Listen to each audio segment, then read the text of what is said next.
Next, let's move on to the physics module. Some of what I'm about to share may sound familiar if you follow discussions in our community. These are not brand new discoveries, but we'll quickly revisit them and, more importantly, add some extended insights based on recent testing. When we talk about physics simulation cost, what are the main influencing factors?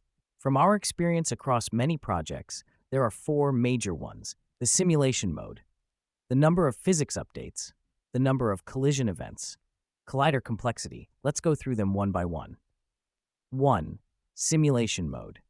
In older versions of Unity, under player settings physics, there used to be a simple checkbox called auto simulation. It was binary, on or off.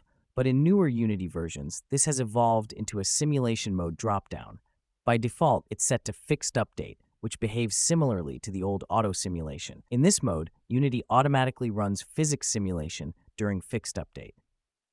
Now here's the catch. In older Unity versions, even if your project wasn't actually using physics, no meaningful collisions, no gameplay dependency, as long as auto simulation was enabled, physics would still update continuously. In newer versions, the behavior is slightly improved, but not entirely.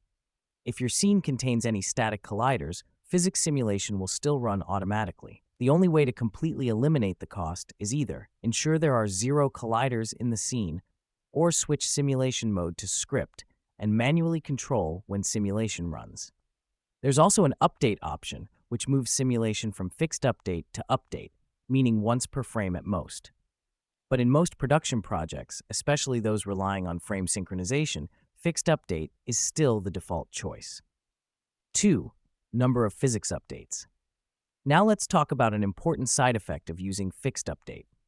If you don't explicitly limit it, physics updates per frame can become surprisingly high. By default, the maximum number of fixed update calls per frame is controlled by two parameters in time settings: fixed time step, maximum allowed time step. With the default values 0.02 and 0.333, Unity can execute up to 17 fixed update calls in a single frame. 17. On mobile devices, that's extremely expensive, especially on low-end CPUs. Now imagine this scenario. Your frame rate drops because other systems are under heavy load.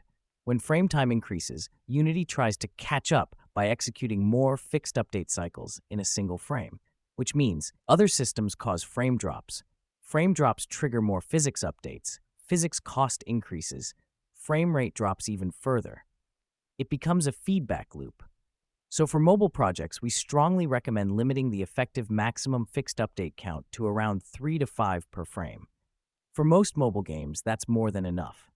This is not a new issue, but it's still frequently overlooked.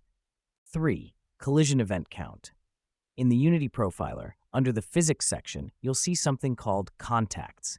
If you inspect it via API, you may see the term overlap instead.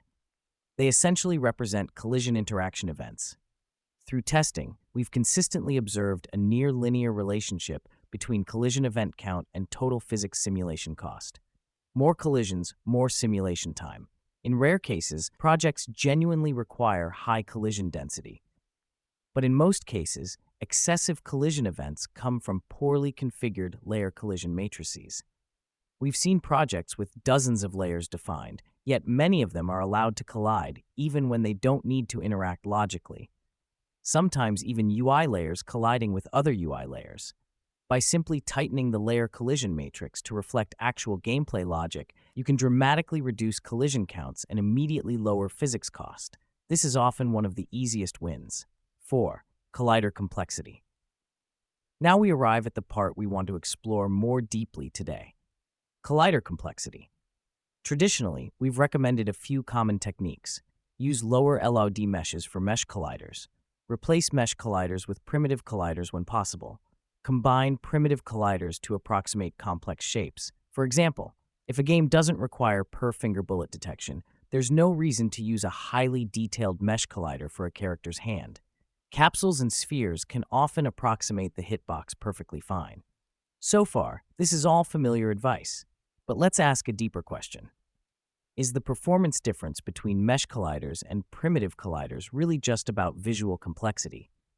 Most people instinctively assume mesh collider equals more complex, more expensive. But we ran a controlled experiment to verify this. Here's what we did.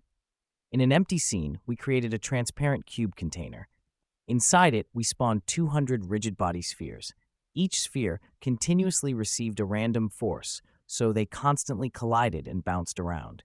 We ran 2 tests. Test A, using Unity's default sphere collider. Test B, replacing it with a mesh collider, but using a sphere mesh with identical triangle structure to the visual sphere. In other words, visually and geometrically, they were nearly identical. The device used was a relatively low-end Oppo R17 smartphone. All data was collected using our internal profiling tool, Got Online Overview. Under controlled conditions, physics update frequency was similar. Average simulation rate was about 1.67 updates per second. Overlap count was around 600 per frame, so collision intensity was high but consistent across both tests. And the result? Even with identical sphere geometry, Mesh Collider was consistently more expensive than Sphere Collider. This reveals something subtle but important. Even if the mesh shape looks equivalent, primitive colliders likely use optimized analytical geometric equations of failure, while mesh colliders still rely on triangle-based calculations, which means their cost scales with triangle count. So even when complexity appears similar, the underlying computational path is different, and that difference matters. That's the key takeaway from this section. Sometimes optimization isn't just about visible complexity, it's about understanding which computational path the engine is actually taking under the hood.